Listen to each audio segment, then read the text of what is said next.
λίγο δυνατά, ας πούμε. Τώρα να το γράφει. βάλει. Τώρα ναι, γράφει. Τώρα μην γράφει. Λέγε. Θα πούμε το Μαραμάιτο. Μια φορά και έναν καιρό ήταν μια μάνα και είχε ένα αγόρι που το λέγανε Μαραμάιτο, Γιάν Μαραμάιτο. Και ήθελε και μια κόρη, στενοχωριόταν που έβλεπε τις άλλες μητέρες και είχαν κόρες και έλεγε αχ, να είχα κι εγώ μια κόρη και ας ήταν και λάμια. Μετά από κανένα 2 χρόνια έκανε μια κόρη, αυτή ήταν λάμια. Όταν μεγάλωσε η λάμια άρχισε και τους έτρωγε, έφαγε τη μάνα, έφαγε τον πατέρα. Ο Μαραμάιτος είχε 12 άλογα αδερφός της και τα βοσκούσε, πήγαινε κάθε μέρα στο βουνό και τα βόσκαγε τα άλογα. Κάθε βράδυ η λάμια του τρώγε και από ένα άλογο. Και ρωτούσε το πρωί το Μαραμάιτο, Μαραμάιτο, πόσα άλογα έχεις? Από 12 ο Μαραμάιτος 11 έλεγε. Κάθε βράδυ του τρώγε και από ένα. Μαραμάιτο, πόσα άλογα έχεις? 10 έλεγε ο Μαραμάιτος, μέχρι που έφτασε στο 1. Όταν έτρωγε το τελευταίο η λάμια, το ρωτούσε Μαραμάιτο, πόσα πόδια έχει το άλογό σου? 3 έλεγε ο Μαραμάιτος. Το έτρωγε και το τρίτο η λάμια. Και ξαναρωτούσε Μαραμάιτο, πόσα πόδια έχει το άλογό σου? 2 έλεγε ο Μαραμάιτος. Μέχρι που τα έτρωγε όλα. Εκεί που έλεγε ο Μαραμάιτος αυτά, μέχρι που τα έτρωγε και το τελευταίο άλογο, μέχρι το τελευταίο αυτή, του είχε δώσει η λάμια και έπαιζε ένα βιολί για να άκουγε, να βλέπε, να ήξερε ότι ήταν ο Μαραμάιτος εκεί, γιατί ήθελε τελευταία να έτρωγε και το Μαραμάιτο. Τους είχε πάει όλους και το Μαραμάιτο τον είχε αφήσει τελευταίο. Εκεί που έπαιζε το βιολί ο Μαραμάιτος, πετάγεται ένα ποντίκι, ξετρυπώ ένα ποντίκι από μια τρύπα και του λέει, τι κάθεσαι, του λέει, θα σε φάει και σένα. Μωρέ, πάρε αυτά τα 3 καθρεφτάκια και τρέξε, όσο μπορείς τρέξε, θα τρέξει, θα πετάς πίσω σε ένα καθρεφτάκι και θα γίνεται ένα απέρατο ποτάμι.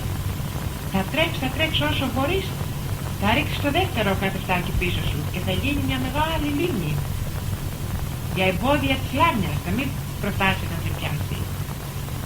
Ξανά θα τρέξει όσο κουραστείς και θα πετάξεις και το τρίτο καθρεφτάκι.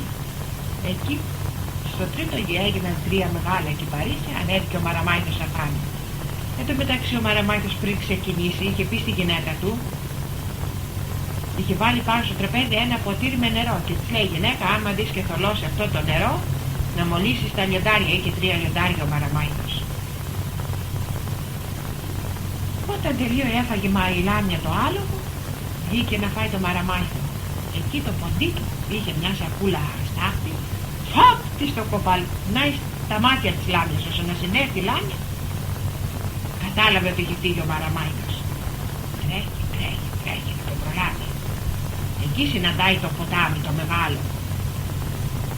Δίνει από εδώ, δίνει από εκεί, πάνω, κάτω, από εδώ, από εκεί, να ξεπεράσει το ποτάμι, τα πολλά το ξεπέρασε το ποτάμι. Τρέχει, φτάνει τώρα στη μεγάλη λίμνη. Έδωσε από εδώ, κάτω, πέρα, τότε. Ξεπέρασε και τη λίμνη. Ξανά τρέχει, λάμια.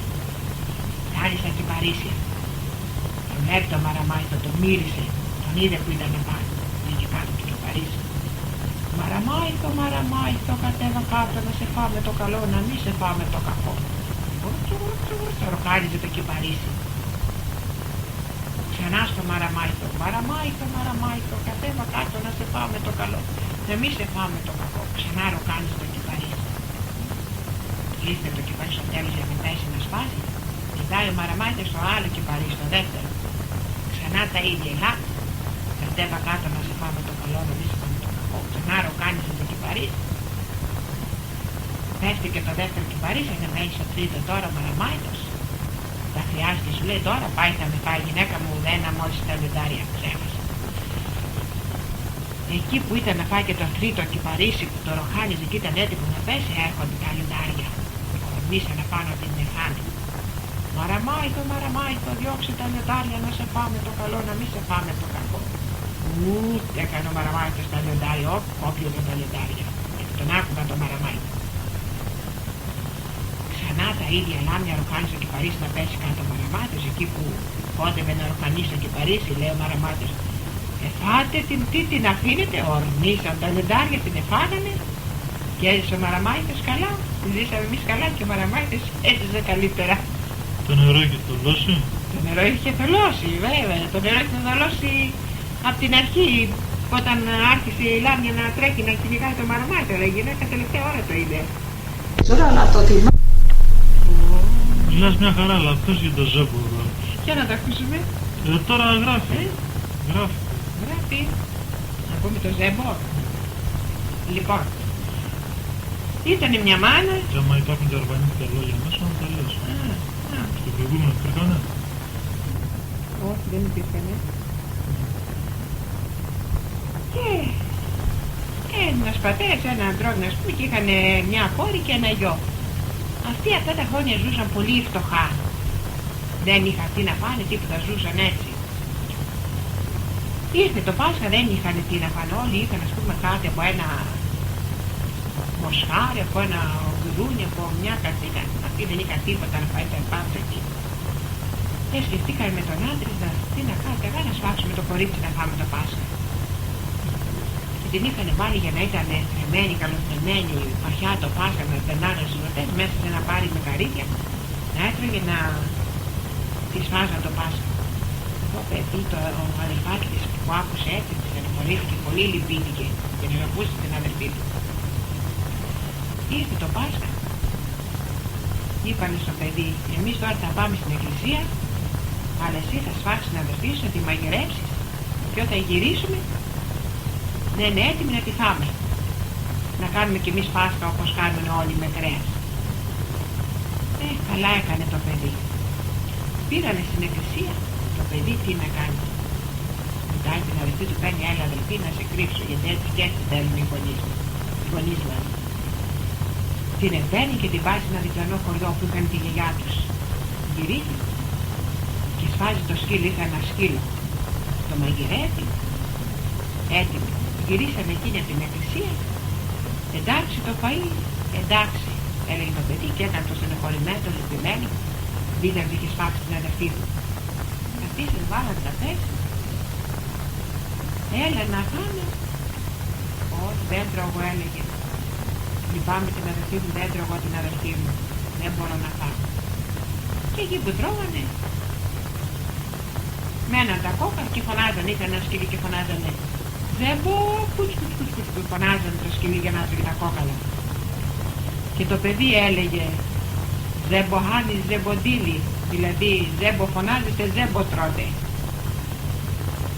Έλα, το παρακαλούσαν το παιδί, έλα να φάμε Πάσχα σήμερα, να φας κρέας, που όπως τρώνε ο κόσμος να κάνουμε Πάσχα. Το παιδί έκανε το λυπημένο, το συγχωρημένο. Έκλαιγε, πως τρώτε το παιδί σας, δεν μπορώ εγώ να φάω την αδελφή μου. Και τα ίδια, αυτοί φωνάζαν Ζέμπο, αυτός έλεγε Ζέμπο τρώτε, Ζέμπο φωνάζε. Περάσανε χρόνια. Η μάνα γέρασε, στραβώθηκε, δεν έβλεπε να ράψει, να μπαλώσει τα ρούχα που βάλουν αυτά τα χρόνια, μπαλώματα. Και έκλαιγε και έλεγε αχ, τι έκανε να είχα το κορίτσι μου, τώρα θα με βόηθαγε, θα με πέρναγε την κλωστή στη βελόνα. Δεν θα ήμουν έτσι μόνη μου, χέρι μου χωρίς κόρη. Λέει το παιδί, είδες μάνα, η αμαρτία που έκανες που ήθελες να φας το παιδί σου, τώρα θα το είσαι σε βάρη, μακάρι να το έκανα. Και έκλαιγε η μάνα και είχε μετανιώσει και τα λοιπά. Λέει το παιδί, θες να πάω να στηθέρω? Αχ παιδάκι μου, πως να ήταν αυτό, να γινόταν να ερχόταν το παιδί μου πίσω, το κορίτσι μου. Θες να πάω να στηθέρω? Θέλω, έλεγε αυτή και έκλαιγε και πιόταν.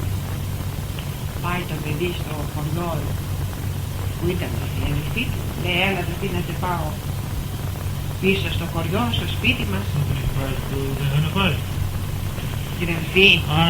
Είχανε φάει το σκυλί, το παιδί δεν είχε σφάξει την αδελφή, είχε σφάξει τη Ζέμπο, το σκυλί, το σκύλο.